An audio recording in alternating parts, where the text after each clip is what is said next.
episode 12 of the Giants of the Faith podcast. My name's Robert Daniels, and I'm the host of this show.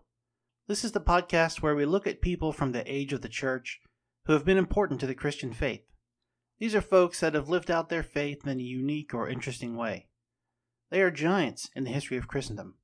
Hall of Famers, if you will. In this episode, we're focusing in on Richard Wurmbrand, the Romanian minister who suffered under the Nazis and communists and went on to found the Voice of the Martyrs. His is a tale of strength and faith in the face of great persecution and points to the ultimate victory of Christ. Richard Wurmbrand was born into a Jewish family on March 24, 1909, in Bucharest, Romania. He was the youngest of 4 boys. His father was a dentist and briefly moved the family to Istanbul when Richard was a young boy.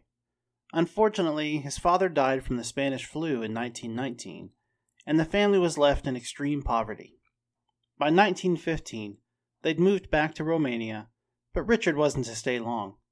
He was sent to Moscow to study Marxism. Richard was an intelligent child. He could speak 9 languages.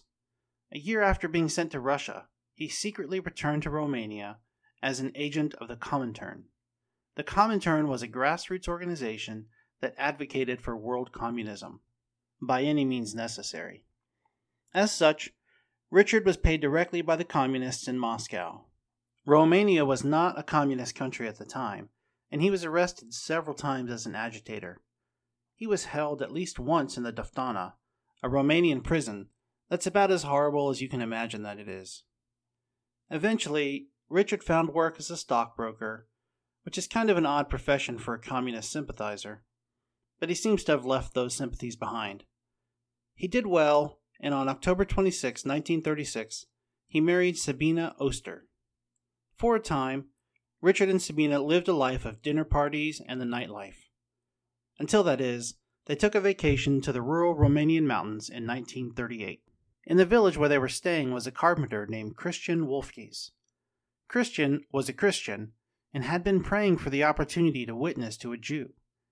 He'd been sick and was nursed back to health by a Jewish Christian, so when he recovered, he asked God for a chance to be a witness to a Jew. His problem was that there were no Jews in his village. He was pretty excited to get the chance to speak to the Wurmbrands when they came to town. Christian gave them a Bible and told them it was a book about the most famous Jew that had ever lived, that most Jews know nothing about. Richard and Sabina had questions for him, but being a largely uneducated man, he couldn't answer them completely. But he did tell them about God's unconditional love and Jesus' mission to save the world. He encouraged them to at least read one of the Gospels. Richard had read scriptures before, but this time things were different for him. He couldn't understand why, but his heart was pricked while reading the Word. He later found out that the carpenter and his wife had spent hours praying for the Wurmbrands every night. Richard believed and was saved. He would later write, "The Bible he gave me was written not so much in words, but in flames of love fired by his prayers." Sabina was not instantly convinced, however. Her vision of life married to Richard was one of the high life. She wanted to continue on the trajectory that they were already on, making good money, spending that money on good times and luxuries.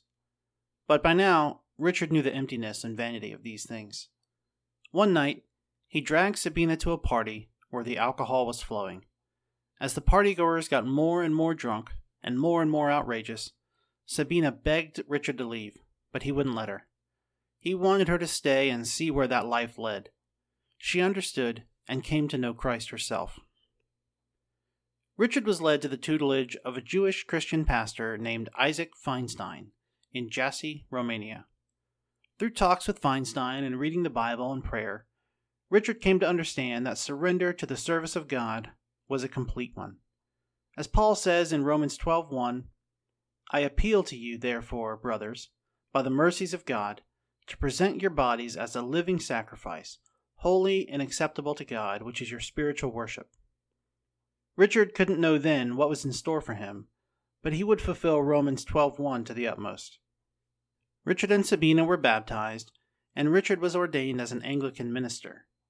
Their son Mihai was born in 1939.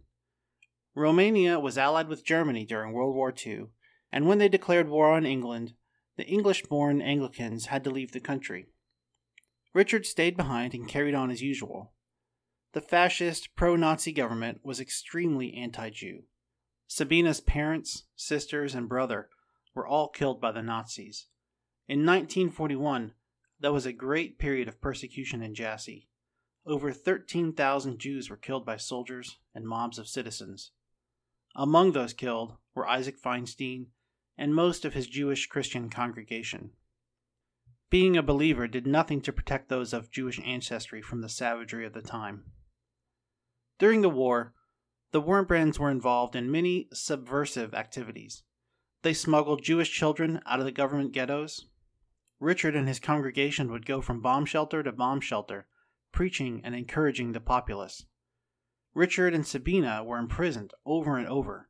They suffered beatings and were once hours away from execution, until the editor of an influential newspaper stepped in to convince the authorities to release them.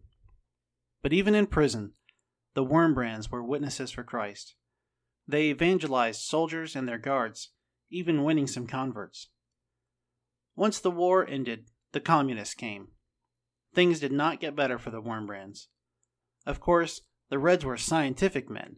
They had no room for God, and they had no more love for Christianity than the fascists had had for Jews. The first object of the government was to cow the Roman Catholic Church. Churches were all nationalized and their assets were completely controlled by the state. The government controlled the appointment of priests and ministers. Priests that resisted were imprisoned or worse, and dioceses were shut down across the country. Richard and other Protestants saw what was happening and were anxiously waiting for the other shoe to drop. It came in 1945 when the Romanian government called a Congress of the Cults. Basically, they brought together 4,000 religious leaders from across the country, priests, pastors, rabbis, mullahs, and more, to bring them to heel. These leaders applauded as the communists spoke. They cheered for Stalin. They blessed the communist prime minister. And one after another, they stood up to speak and welcome the communists and promised to cooperate with the government. Basically, they were bending a knee to Stalin and his atheist brethren. And this whole assembly was broadcast nationally on television. Well, Sabina couldn't take it. She said to Richard, "Go and wash this shame from the face of Christ." He replied that she'd lose him if he did. "I don't need a coward," she said. "Go and do it." With that, Richard rose and asked for permission to speak, which was eagerly granted. By this time, Wurmbrand was a well-known and respected leader in the country, and the government was happy to receive his endorsement. He approached the microphone and began to speak. But he didn't endorse communism. He spoke to the ministers of their duty to glorify God and to work for his kingdom, as opposed to the kingdom of the world. He slammed communism and what it represented. Here are Richard's own words describing what happened next. "As I went on, priests who had sat for hours listening to flattering lies about the party seemed to awake as from a dream. Someone began to clap. The tension snapped, and applause suddenly broke out, wave after wave, with delegates standing up to cheer. The minister of the cults, a former Orthodox priest called Berduccia, who had been an active fascist in other times, shouted from the platform that my right to speak was withdrawn. I replied that I had the right from God, and continued. In the end, the microphone was disconnected, but by then the hall was in such an uproar that no one could hear anything. The communists cut the transmission and terminated the Congress. Richard took his ministry underground. He would meet in secret with his flock. Since large group meetings were discouraged and illegal, they would meet in parks and pretend that it was one of their birthdays and that they were a family. They surreptitiously printed Bibles and other materials by disguising them as communist books. They'd use well-known communist book covers and even print the first few pages of communist works, but then the Bible would follow that. They distributed these to believers and even to Russian soldiers. Richard would often go to Russian bases under the pretense of selling articles, like watches, for example. As the Russians would gather around, he would speak to them of Christ. He said that these Russians were eager to hear about God because by then religion had been largely driven out of the public society in Russia. In 1948, Richard was kidnapped off the street by the secret police. He was walking from his home to church when he was grabbed and shuffled into a government car. He was stuck in solitary confinement where he would stay for 3 years, all the while being tortured physically and mentally. He was beaten. He was forced to stand awake for up to 18 hours a day. He was exposed to continuous recordings of sayings like, "Communism is good, reject God." And he was kept in prison under an assumed name so that his wife and child didn't know what happened to him. In 1950, Sabina was also arrested. She was forced to work on the construction of the Danube Canal. Mihai was left alone without both of his parents. He was taken in by some Christian friends, who risked imprisonment themselves by doing so. Sabina was released 3 years later. When she returned home, she was placed under house arrest and found that their apartment had been confiscated by the government. Sabina and Mihai were forced to live in a single bedroom inside what used to be their large apartment. They didn't know if Richard was alive or dead, but the government sent folks to visit Sabina and tell her that they had been prisoners with Richard and that he had been executed, but she didn't know for sure. While in prison, Richard continued to witness to his torturers. He even converted a ranking member of the secret police, who eventually secured his release in 1956. Richard went right back to working for the kingdom. He was out for 3 years before being arrested again in 1959. This time he was given a 25-year sentence. The torture and mental torment resumed. In 1964, Wurmbrand was released as part of a general amnesty for political prisoners. In total, he'd spent 14 years in prison. I saw some photos of his scars, and they're horrible. His son talked of scars that you could stick your whole thumb into. All of this for the crime of being a Christian and telling others of Christ in a godless, scientific, atheist, communist society. Fearing that another imprisonment would be imminent and it might end up killing Richard, a group of Christians from Norway negotiated his escape from the country with the Romanian government. The government was in the practice of selling the freedom of political prisoners for cash. In a time when the price of freedom averaged about $2,000, Richard's freedom was purchased for $10,000. In December 1965, the Wurmbrand family arrived in Oslo, Norway, finally free from under the boot of communism. Their first week, they attended a church service in an American Lutheran church. Recognizing the freedom to worship and overcome with emotion, Richard and Sabina wept through the entire service. While in Norway, Richard was asked to speak at a gathering of NATO chaplains. During a Q&A session, one of the attendees, Colonel Chaplain Cassius Sturdy, asked why the West should not try to coexist with communism. Wurmbrand jumped off the stage and took the colonel's wallet and stuffed it in his own pocket. "I took your money. Now let's coexist," he shouted. He explained that every thief wants to coexist with the police, but it's just not possible. The colonel and the others applauded and took up a collection and organized a speaking trip to the U.S. for Wurmbrand. When Richard arrived in the U.S., he was discouraged. He'd only met lukewarm success, speaking at mostly small chaplains' gatherings. He visited the only friend he knew in the U.S., a Jewish Christian minister in Philadelphia. His friend encouraged him to leave America. Richard wasn't young enough or strong enough to lead a church, he said. Richard agreed, but he asked to be shown around the city before he left. While driving around, they came across a large anti-Vietnam War rally, where a Presbyterian minister was speaking. Richard was incensed. He stormed the stage and grabbed the mic. "You know nothing of communism," he shouted. "I am a doctor in communism. You should be on the side of communism's victims, instead of defending their torturers." The crowd jeered. "How can you be a doctor?" At this, Richard took off his shirt to show them the multitude of scars on his body. "Here are my credentials." Journalists were there, and the next day, photos of his scars and his story appeared in newspapers across the country. Interview requests and speaking engagements poured in.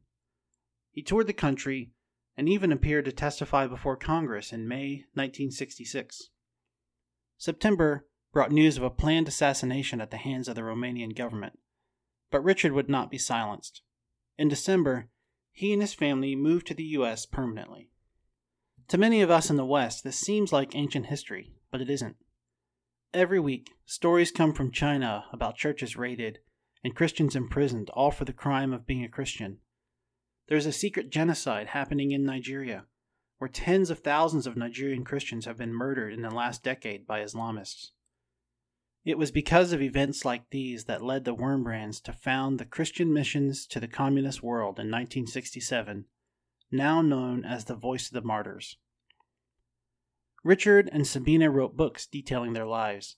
She penned The Pastor's Wife, and Richard wrote many books, most famously Tortured for Christ. They worked to shed light on the torturous lives of Christians behind the Iron Curtain and around the world.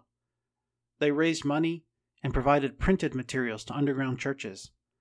Today, Voice of the Martyrs does most of its work in the Muslim-dominated regions, where the church is still undergoing significant persecution. In 1989, the communist government in Romania fell along with the other East Bloc countries. In 1990, Richard and Sabina visited Romania for the first time since their escape. Richard preached in churches across the country and on television. The Voice of the Martyrs opened a location in Bucharest where, among other things, they printed books. Ironically, they used some of the same facilities where Richard had been imprisoned as storage spaces for their books. God had brought Richard and Sabina full circle. They continued their ministry, traveling the world and speaking in countries all over the globe. Richard's outlook was, hate the evil systems, but love the persecutors and try to win them to Christianity. He would say that you never knew which persecutor would be the next Apostle Paul. One of my favorite stories from this later period of Richard's ministry happened while Richard was attending a lecture of Madalyn Murray O'Hair, the atheist apologist. Richard was in the audience, and when it came time to ask questions, he said, "I have traveled throughout the world and saw many charitable works like Christian hospitals, Jewish orphanages, and even Buddhist nursing homes. Could you give me one example of any atheistic charitable establishment?" O'Hair was silent for a full 3 minutes, and then Richard was invited up on the stage to continue speaking. Richard continued his ministry past his 85th birthday. He wrote of his life, "Our lives are planned in eternity. Our lives serve God's purpose. I can be confident even when I understand nothing." Sabina died on August 11, 2000, and Richard died the next year on February 17, 2001. They'd suffered and persevered for Christ's sake. He'd given them victory on this earth, and now they are enjoying their final rest with Him. So this ends another episode of Giants of the Faith. I hope you've enjoyed it, and I hope it will inspire you to remember in your prayers Christians around the world who worship despite the risk to life and liberty that they face. If you have any comments or corrections, or even any suggestions on figures you'd like profiled, please send them along to podcast@giantsofthefaith.com. I'd be glad to hear what you think of the show. Until next time, God bless.